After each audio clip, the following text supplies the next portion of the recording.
Olá pessoal, aqui é o professor Álvaro, então vamos lá para mais uma aula de microbiologia. Então, na aula passada, nós tínhamos começado a falar sobre a microbiota humana, no caso, né, e suas implicações na saúde e na doença. Nós tínhamos começado a falar sobre o que era essa microbiota humana, como ela está classificada, no caso, e o que ela vai, no caso, oferecer ao corpo humano. Agora vamos continuar falando dela, né? Nós tínhamos falado dos locais e que tipo de microbiota humana tem, né? No caso, falar da cavidade oral. No caso, hoje vamos ver que doenças estão envolvidas, no caso, nessa microbiota. Temos, por exemplo, né? Normalmente foi na cavidade oral, né, do trato oral, temos abscessos, temos presença de placas dentais, gengivite, cárie, né, no caso. Isso se dá pela colonização de muitas bactérias, entre elas, no caso, a gente tem streptococos, né, que está mostrando, streptococos sanguis, streptococcus sobrinos e streptococcus mutans, no caso, né, que a gente está mostrando aqui para vocês. Tá? Então, essa chegada desse tipo de micro-organismos, ela vai favorecer a continuidade, o crescimento de micro-organismos aeróbios. Então, eles são aeróbios, né? Como estamos observando, eles são micro-organismos aeróbios, do tipo filamentosos. Outros que nós temos são também os fusobactérios, que eles vão provocar o quê? Vão produzir um biofilme. E lembra desse biofilme? Nós tínhamos falado, né, nas aulas passadas, né, que hoje é muito importante no caso, que quando você é fabricado esse biofilme, ele causa uma dificuldade na entrada de oxigênio. E isso que aumenta o grau dessas placas dentárias, no caso, como vocês podem observar aqui embaixo, né? Essas placas dentárias aqui presentes nessas regiões, né? E se for no microscópio, onde a gente vai observar esse fusobacterium formando esses biofilmes aqui, sabe? Como se fossem umas redes, imobilizando muitas células presentes ali, né? E o pior, né, que dificulta a entrada de oxigênio, que vai provocar a morte de algumas delas. Então é uma coisa interessante de se observar desse ponto de vista. Outra coisa que a gente vê, outro órgão também, no caso, a língua. Num estudo recente, que foi publicado recentemente, esse ano, né, na verdade, por esses três pesquisadores que estão aqui na margem inferior direita, eles nos falam, no caso, sobre essa população e como essa população ela muda constantemente. Mas a gente tem, na verdade, três tipos específicos.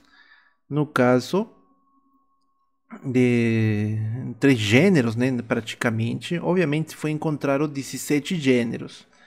Mas desses 17 gêneros, três se destacaram porque nos 100 pacientes que foram feitos os estudos, no caso, teve mais de 95%, no caso, tiveram quem? Que tipo no caso de micro-organismos, né, de bactérias, tem os Actinomyces, a Rútia e os Streptococcus. Normalmente, como a gente está observando nessa parte aqui, né, esses três foram que normalmente a gente encontra na língua, mas temos 17 gêneros. Mas esse foi os principais que a gente encontrou nesse estudo feito, no caso, em indivíduos. Assim também outro estudo, no caso, né, de Schob-Lasser de 2012, ele fala sobre a microbiota presente na microbiota humana, né, em diferentes aspectos. No caso, ele foca, no caso, que primeiro em mulheres, né, que estão grávidas e que dão à luz, né, esses recém-nascidos, e ela vai mudar no caso, né.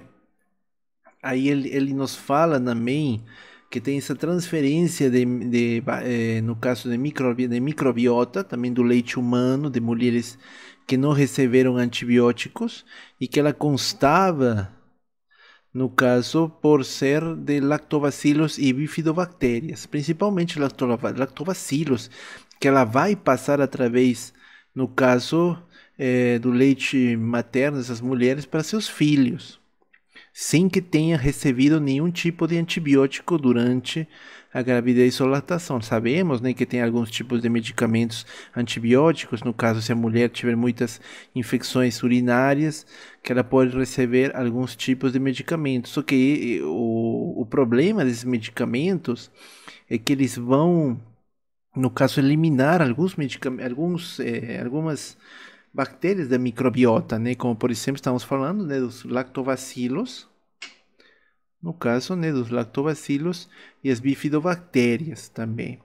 E constantemente isso vai mudar, no caso, nessas mulheres grávidas, né? Já seja por causa de que da sepsia que elas têm, né? No caso, o uso de antibióticos, da dieta, assim também por mecanismos genéticos ou de epigenética. Então tudo isso vai categorizar que esse neném que nasceu, ele vai ter uma própria microbiota que é capaz de ser muito diferente da que a mãe deveria ter dado, né? Por causa daqueles impedimentos, né, de usar pela sepsia, pelos antibióticos ou pela própria dieta que ela tem, no caso. Outro fator que afeta bastante, e isso foi um estudo também publicado, no caso é o nascimento, o tipo de nascimento, né? No caso se ele for cesárea ou natural. Vocês podem observar aqui, tanto do seu lado esquerdo como direito, tem a mulher, e ela tem, no caso, uma microbiota diferente, né? Que no caso do aspecto vaginal, a gente encontra bastante lactobacilos e outros micro-organismos do tipo SNH, tá? E que normalmente eles são passados para a criança, mas quando tem, no caso, uma cesárea, ela perde isso, essa transferência desses lactobacilos. Então essa criança, ela vai ter uma microbiota totalmente diferente. Hoje que no Brasil, né, um país que tem bastante cesariana presente, então imagina como que vai ser essa microbiota desse novo neném, né? Vai ser totalmente diferente. Você pode entender até um aumento em alguns tipos de bactérias, como são os estafilococos, que teve um aumento também, né? Assim também, nos primeiros dias, ou até podemos falar até o primeiro ano de vida, tem essas alterações, no caso, né? Que tínhamos falado. Vai ter, imagino, do dia zero, né? Que está mostrando aqui, até mais de um ano, né? Especificamente, né? Até o dia 454. Então, aí vai ter uma mudança, você representada pelas cores, que ele está mostrando aqui, né? Quem são esses micro-organismos que estão presentes, né? As protobactérias, já tínhamos falado delas. Até vírus estão presentes, fungos principalmente. Os que mais sofrem essa alteração, então, vai ter das arqueobactérias. As proteobactérias, no caso, né? E também as firmicutes, que também são outro tipo de bactérias presentes.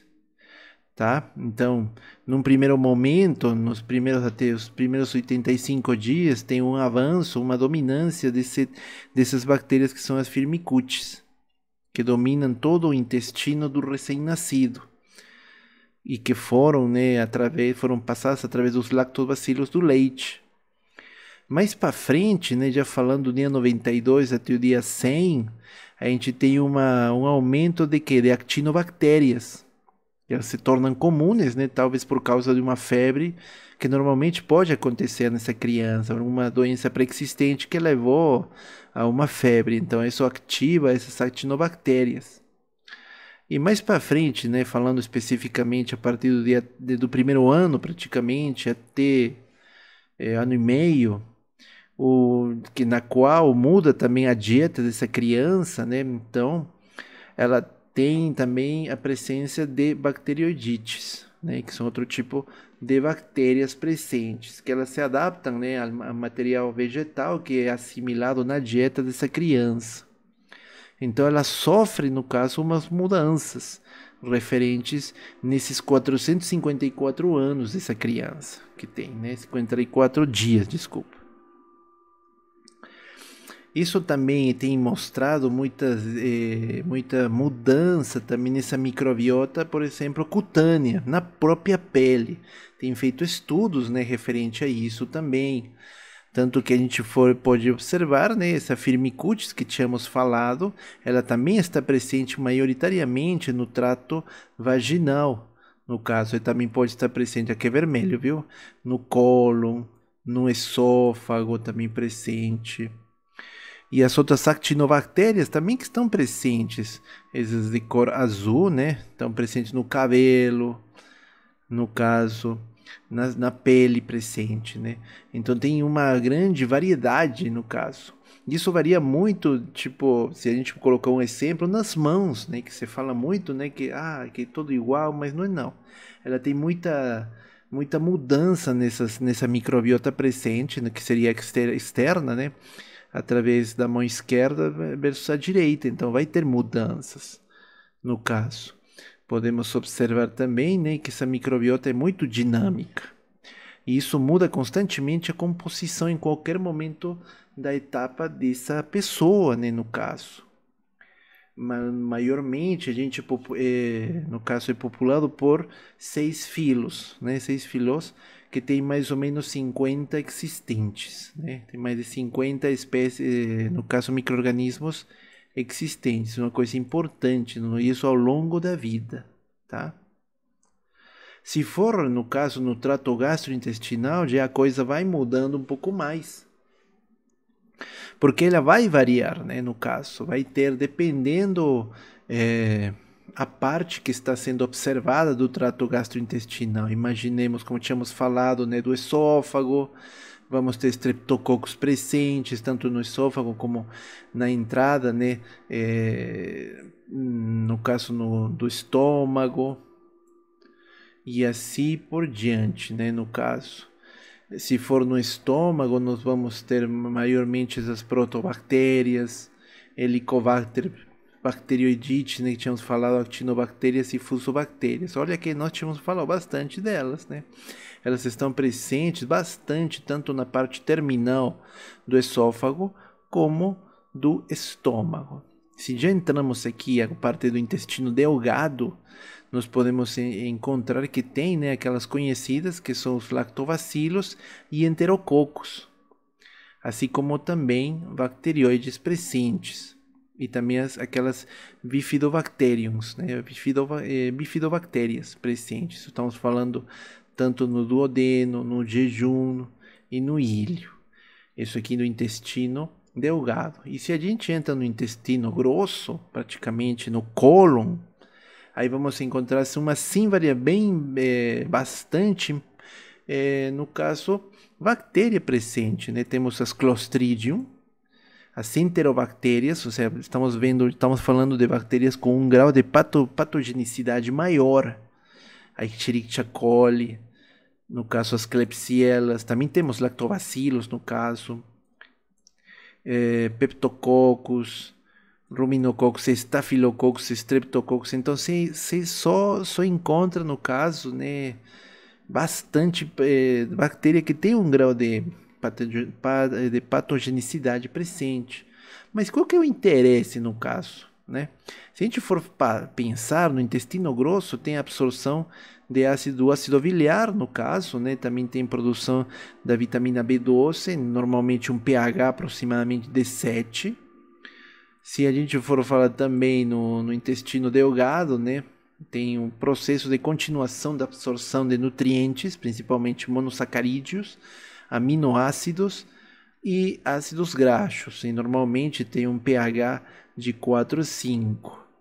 Já no estômago, né, a secreção, no caso de ácidos, né, tem um pH de 2. Então você vai percebendo que à medida que o pH ele vai, no caso, aumentando, tem também um maior número de bactérias presentes, no caso, conforme o pH, né? Já tínhamos falado de pH como que a gente divide, né, tanto acidófilos como alcalinófilos, neutrófilos também, né?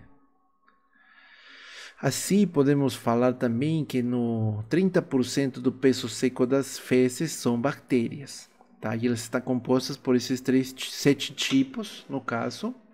que são os bacteroides, os eubacteriums, no caso, essas peptococcaceaes, né? As bifidobacteriums, as clostridium, esse aí é característico. E outros que vai ter os lactobacilos, no caso treponemas, veilonelas, lasnóspiras, enfim, todos esses que estão focados aqui. Aí também vamos ter aqueles facultativos, né? Especificamente os coliformes fecais, estreptococos e novamente lactobacilos, né? E aí vem, né, bastante o uso, no caso, de alguns tipos de agentes probióticos, que a gente vai falar mais para frente, né? A linha Activia, né? Que ela é basicamente feita de cocô. Bem, agora temos só para mostrar para vocês, dentro de todas essas bactérias que são patogênicas, que já tínhamos até mostrado conforme os gráficos e as imagens, tem aqueles que têm um grau de patogenicidade mais alto. No caso, podemos observar Staphylococcus aureus cephale, né? Dentro desse estafilo, temos Enterococcus fecalis, né? As enterobactérias também, E. coli, também tem um grau alto. Bacterioides, a Bifidobacterium bifidum também tem um grau alto presente. Então, qual que é o papel da microbiota, no caso, em tudo isso? A principal função dela é a criação de um biofilme protetor, no caso. E isso vai ajudar, né, na competição com bactérias patogênicas por sítios de adesão e microambientes. O que a gente chama o antagonismo microbiano, que é gerado entre essas bactérias. Assim mesmo, também, ela está ativamente envolvida na regulação imune e na homeostase. Esse é o papel principal, um dos papéis principais desse biofilme protetor, né, que é caracterizado pela microbiota. Também vai exercer funções-chave no metabolismo do hospedeiro, né, auxiliando na digestão e absorção de alimentos. No caso, um exemplo, né, no caso, o número de bactérias na vagina tem um profundo efeito sobre a saúde das mulheres. No caso, isso é o risco de contrair ou transmitir doenças sexualmente transmissíveis, né? Então a microbiota tem agido bastante, no caso, sobre a microbiota vaginal presente, né? Alterações do pH, já a gente pode mostrar que isso vai trazer mudanças e que isso leva também ao crescimento de outro tipo de micro-organismos, no caso seja fungos ou também de outro tipo de bactérias, além daquelas da microbiota vaginal presente. E o que acontece quando essa microbiota fica alterada, gente? Aí vamos ter o que? Uma alteração e a geração de doenças, aí onde tem, no caso, as doenças presentes. Como, por exemplo, a gente pode ver, temos então que doenças como a psoriasis, o refluxo esofágico, a obesidade presente no caso, né? Temos também asma em crianças, asma infantil, a colite principalmente, né, que são doenças inflamatórias crônicas e outro tipo de doenças crônicas funcionais, né? E isso se deve à associação com alguns tipos específicos de micro-organismos. Carcinoma colorectal também, isso se deve a Fusobacterium, né? Tínhamos até falado. Doenças cardiovasculares, no caso, isso também é uma coisa recente que tem sido falado, e isso está associado com, no caso, com o metabolismo de fosfatidilcolina, né, no caso.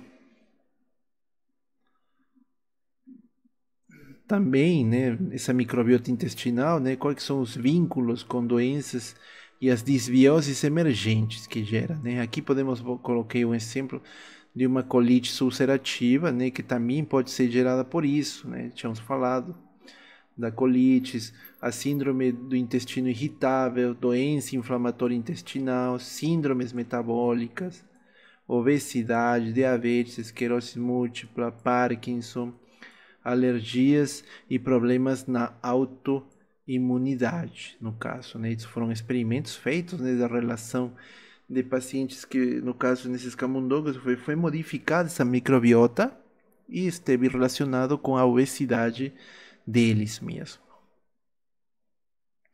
Entre as doenças que a gente estava falando, de doenças inflamatórias do intestino, que são crônicas, temos a doença de Crohn, no caso que também, conforme esse trabalho, no caso de Disbech, no caso ele analisou em gêmeos monocigotos, né, que tinha, no caso, a doença de Crohn, que tinha mudanças, que eram mudanças dramáticas na microbiota intestinal. Então, dentro delas, eles observaram, no caso, mudanças dentro dessa doença de Crohn e a presença desse gênero das bacteroides e 3 espécies principais, né? A Bacteroides ovatus, a Bacteroides vulgatus e principalmente a Bacteroides uniformes, que se você vê pelas cores, elas estão presentes em grande parte, no caso as pretas, as azuis, no caso presentes, né? Então tá presente, e isso aí nos gêmeos monocigotos, no caso.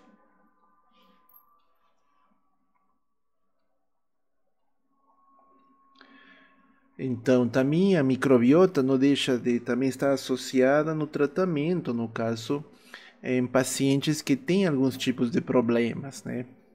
O primeiro caso que foi anunciado foi em 1958, em Colorado, Estados Unidos, onde 4 pacientes criticamente comprometidos com uma colite pseudomembranosa fulminante, né, que é uma infecção, uma inflamação crônica do intestino, eles sofreram, no caso, um processo, aliás, eles deveriam sofrer, porque teve mudanças na microbiota, né?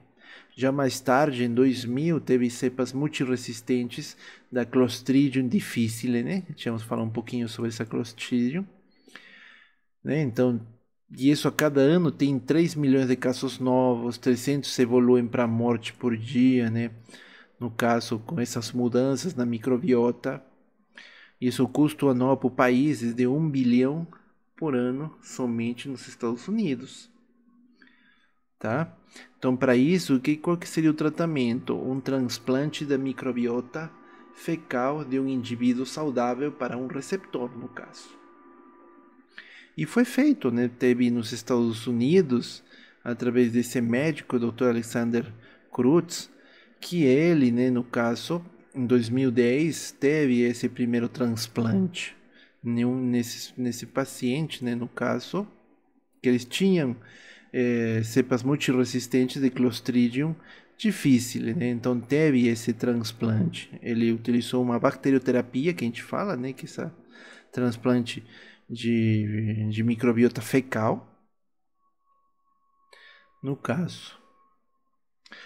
E como é a complexidade dessa microbiota? Como essa microbiota está correlacionada entre eles, né? Lembrando que a gente tinha falado que o crescimento bacteriano se dá muitas vezes pelo consumo, né, de nutrientes, e muitas vezes essas bactérias estão em processos, no caso, de competição por tais nutrientes. Aí vamos ter, né, se for o caso, essas interações nutricionais entre vários tipos de bactérias, como por exemplo os Streptococcus, Actinomyces, entre a Veillonella, no caso entre a Prevotella, a Porfiromonas, no caso, e elas assumindo o confuso bactérico com os bacteroides, Pectococcus, Campylobacter, que seria Helicobacter, em Eubacterium. Então elas têm o que?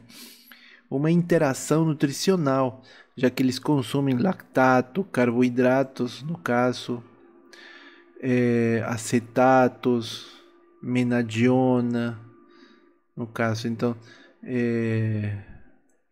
protoeme, eminas, então todos aqueles substratos que eles utilizam e que eles têm essa relação. Por isso que tanto que um depende da outra. E por isso também que um desequilíbrio dado, imaginemos, por um antibiótico, ele vai provocar um aumento de nutrientes para algum determinado grupo que pode passar a dominar.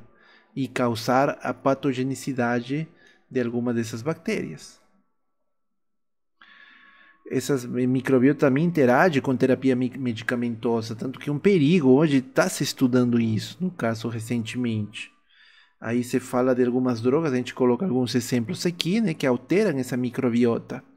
Por exemplo, a sulfalacina, né, que é um anti-inflamatório, no caso, trabalha com esse ácido 5-aminosalicílico, no caso que ele interage diretamente, no caso também com outro tipo de bactérias da microbiota, e que pode mudar drasticamente, né, essas colônias. Temos outra digoxina, no caso, que é para tratamento de insuficiência cardíaca, no caso, que ela trabalha muito com esse tipo de bactérias, a Egerbella lenta. Temos a levodopa, no caso pelo do Parkinson, que trata o Parkinson. Também que elas podem alterar, no caso, todas as bactérias de uma maneira geral, no caso. E como afetar a microbiota, já não de maneira negativa, sino de forma positiva. Isso se deve muito, no caso, ao uso de alimentos funcionais, tá? Então, esse tratamento, né, aí entram os probióticos, né, que são chamados alimentos funcionais. Então, o que são esses alimentos funcionais? Probiótico, prebiótico. Se a gente fala os probióticos, no caso, eles contêm bactérias vivas como suplemento alimentar, o que melhora o equilíbrio da microbiota intestinal, trazendo benefícios ao hospedeiro. Se for no caso prebiótico, são aqueles não digeríveis pelo ser humano, mas que promovem a seleção de espécies benéficas e limitam o número de bactérias no colo, beneficiando assim o hospedeiro. E temos os simbióticos, no caso, que é uma combinação de probióticos e prebióticos, todos eles, no caso, trabalhando, né, para melhorar essa microbiota presente. Hoje se fala uma nova visão dessa microbiota, temos uma nova visão envolvida, já que se fala da microbiota como um órgão, já não mais como bactérias presentes, uma flora, né, falamos no na aula passada. Então se pensa mais a microbiota como um órgão e ela fazendo parte de um ecossistema que seria o corpo humano. Então nós passamos a ser ecossistemas. Olha que bacana, né? Então, pessoal, basicamente seria a nossa aula. Foi bem rápida, né? Na verdade, se vocês tiverem alguma dúvida sobre isso, a gente pode estar conversando novamente. Manda mensagens. Não esqueça de se inscrever no meu canal, deixar o like e, no caso, me segue para as futuras aulas. Aqui estou mostrando a bibliografia utilizada, no caso, tá? Para esse material. Muitos desses eu encaminhei para vocês, né? Alguns livros específicos. Só lembrando também outra coisa, pessoal, né, que esse material, quando a gente está falando de microbiota, a gente isso é parte para a aula 2, no caso, né, nossa aula da N2, né? Então o material anterior, ela tipo microbiota 1 e 2, já é para conteúdo para provas N2. O que tem antes é para o conteúdo da nossa prova da N1, tá? Que é semana que vem. Tá, pessoal? Então, sem mais algum tipo de dúvidas, estamos fechando por aqui e até mais, pessoal. Tchau, tchau.